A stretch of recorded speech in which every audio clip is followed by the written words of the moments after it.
Well, the main reason I'm going to New York is to bang the drum for our city. We've had a great summer bouncing back from the pandemic, but we can't rest on our laurels.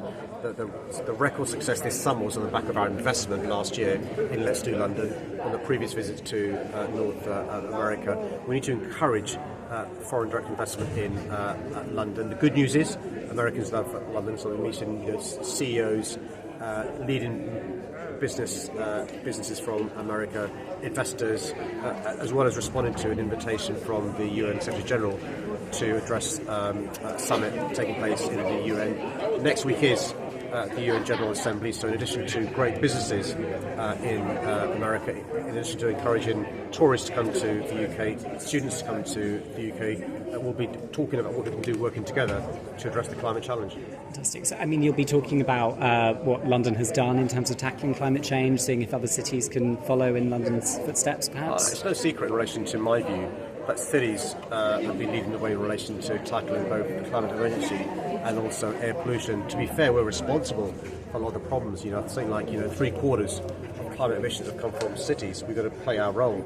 But whereas countries have been delaying taking action, cities are taking action. So yes, as chair of C40, I was meeting other leaders of great cities, discussing what progress we've made, whether it's Paris, New York, Montreal, so forth, Warsaw, but also really importantly banging the drum for London. We had during 1 week in July more than 1 million people watching live music in London, many of them were Americans. We've got a fantastic autumn season, a fantastic winter season.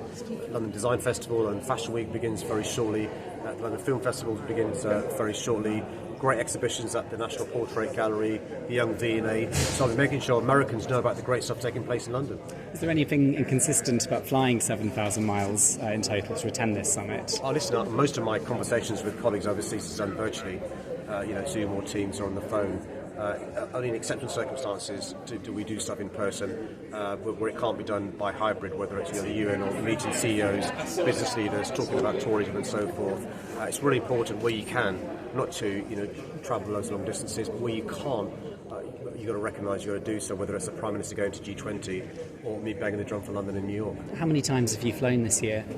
To New York. It's my first time. Just anywhere. I went on holiday with my family this summer, and I'll be going to New York.